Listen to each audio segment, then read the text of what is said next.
Hello everyone, आप सभी का अपना मैथ्स चैनल में स्वागत है। चैप्टर नंबर 2 रियल नंबर्स का हम कुछ क्वेश्चन सॉल्व करेंगे, लेकिन इन क्वेश्चन को सॉल्व करने से पहले आप इसके बेसिक कॉन्सेप्ट और इंट्रोडक्शन हम फर्स्ट वीडियो में अपलोड कर चुके हैं, तो और उसका लिंक हम इसके डिस्क्रिप्शन में डाल देंगे, तो आप लोग उसको ओपन करके पहले उस चीज़ को पढ़ लें ताकि ये चीज़ आपको बहुत अच्छे तरीके से समझ में आ सके। लेकिन फिर भी एक बार मैं यूक्लिड डिवीज़न लेमा को शॉर्टली इंट्रोड्यूस कर देता हूँ। यूक्लिड डिवीज़न लेमा क्या होता है? आप लोगों ने 7th क्लास, 8th क्लास और 9th क्लास में जनरली ये फॉर्मूला पढ़ा होगा, dividend is equal to divisor into quotient plus remainder. इसी फॉर्मूले को हमारी 10th क्लास की बुक में इस तरीके से लिखा गया है कि a is equal to B Q plus R, यानी सेम चीज़ है, dividend is equal to divisor into quotient plus remainder. यानी a को डिविडेंड भी बोल सकते हैं या फिर पॉजिटिव इंटीजर भी कह सकते हैं। Positive integer Euclid division lemma की फॉर्म में लिखा जाता है।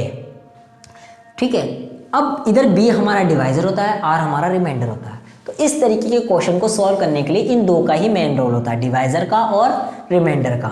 हम डिवाइजर क्या लेंगे, कैसे लेंगे, ये बता देता हूँ। डिवाइजर हम क्वेश्चन के अकॉर्डिंग लेंगे जो हमें क्वेश्चन में गिवन होगा, और रिमाइंडर जो हम डिवाइजर लेंगे उसके अकॉर्डिंग सेट होगा। ठीक है, जैसे सपोज करो अभी इसमें हमें 8 दिया हुआ है, तो 8 डिवाइजर लेंगे, लेकिन इसके रिमाइंडर 0, 1, 2, 3, 4, 5, 6, 7 इतने सारे होंगे, तो इसको इतना लंबा थोड़ी ना करने बैठेंगे हम, इसलिए हम इसको शॉर्ट करेंगे। तो 8 किस किस की टेबल में आता है? 2 की में आता है और 4 की में आता है। तो 4 के रिमाइंडर 0 और 1, और 4 के रिमाइंडर 0, 1, 2, 3, यानी रिमाइंडर कभी भी डिवाइजर से बड़ा नहीं होता है। तो इसके लिए हमने देखा कि सबसे कम हमें किस में करना पड़ेगा? 2 डिवाइजर में। अब बात करते हैं रिमाइंडर की कि 0 लेंगे कि 1 लेंगे। तो इन दोनों के अंदर से हमें इसने बोला क्या? ओड। तो ओड के लिए कौन सा रिमाइंडर होगा? अगर ये ओड नहीं बोलता तो हमें दोनों लेने पड़ते, लेकिन इसने ओड बोला है। तो फॉर एग्जांपल सपोज करो मैंने कोई इंटीजर ले लिया 19 में 2 का डिवाइड करा तो 9 टाइम्स में 18 आया, यानी रिमाइंडर 1। रिमाइंडर 1 जब भी बचेगा जब हमारा डिविडेंड ओड होगा, यानी और अगर मैंने 20 लिया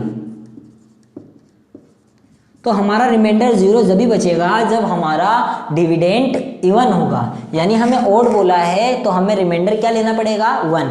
यानी पॉजिटिव ओड इंटीजर के लिए अगर डिवाइजर हमारा 2 है तो रिमाइंडर हमारा 1 होगा।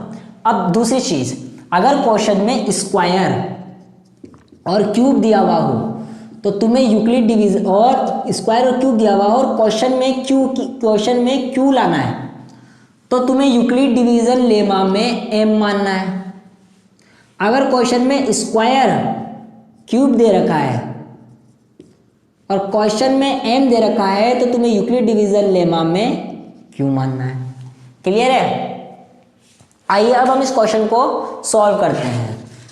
सबसे पहले कोई भी पॉजिटिव ऑड इंटीजर 8 का स्क्वायर 8 क्यू प्लस 1 की फॉर्म में होता है, तो पॉजिटिव ऑड इंटीजर मालूम तो होना चाहिए, नहीं मालूम है?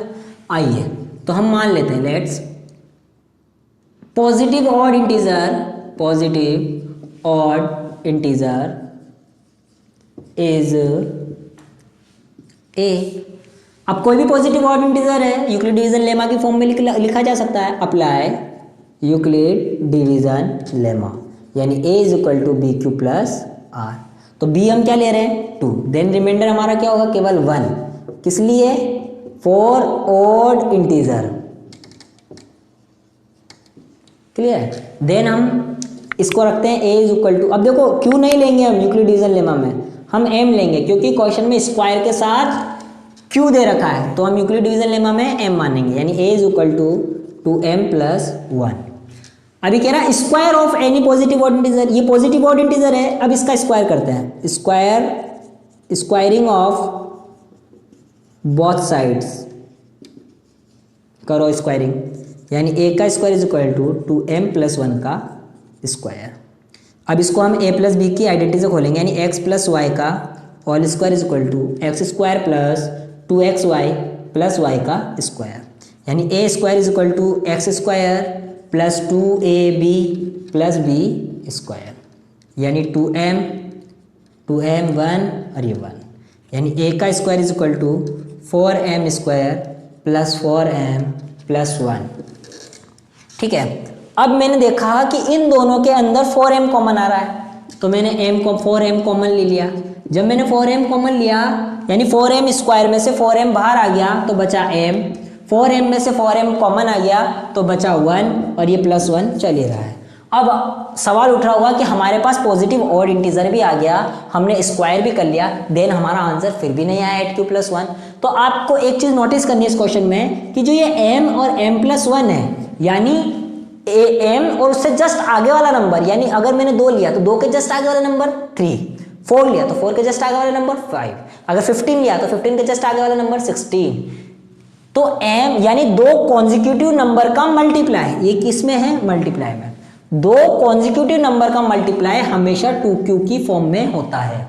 अभी समझ में नहीं आया होगा, देखो अगर मैंने 4 लिया और 4 के जस्ट आगे वाला नंबर 5, इसका नंबर 20, अगर 7 लिया 7 के जस्ट आगे वाला 58, 10 इंटू 11 यानी 110। मैंने देखा कि जब 2 कॉन्जिक्यूटिव नंबर का मैं मल्टीप्लाई कर रहा हूं तो हर केस के अंदर इवन नंबर मिल रहा है। तो इवन नंबर तो मैं इस फॉर्म में लिख सकता हूं, 2 इंटू 10, 2 इंटू 28, 2 इंटू 55, यानी 2 तो सब में आ ही रहा है और ये q सब में अलग अलग है, यानी 2 कॉन्जिक्यूटिव नंबर का मल्टीप्लाई हमेशा 2q की फॉर्म में होता है। तो मैं इधर लिख देता हूं, आप लोग नोट कर लेना इस चीज को, multiply of 2 consecutive numbers is in the form 2q, यानी 2 कॉन्जिक्यूटिव नंबर का मल्टीप्लाई 2q की फॉर्म में होता है। इसकी जगह 2q रखो, a square is equal to 4 into 2q plus 1, 4 को 2 से मल्टीप्लाई करा तो 8q प्लस 1, यानी हम कह सकते हैं किसी भी पॉजिटिव ऑड इंटीजर का स्क्वायर 8q प्लस 1 की फॉर्म में होता है।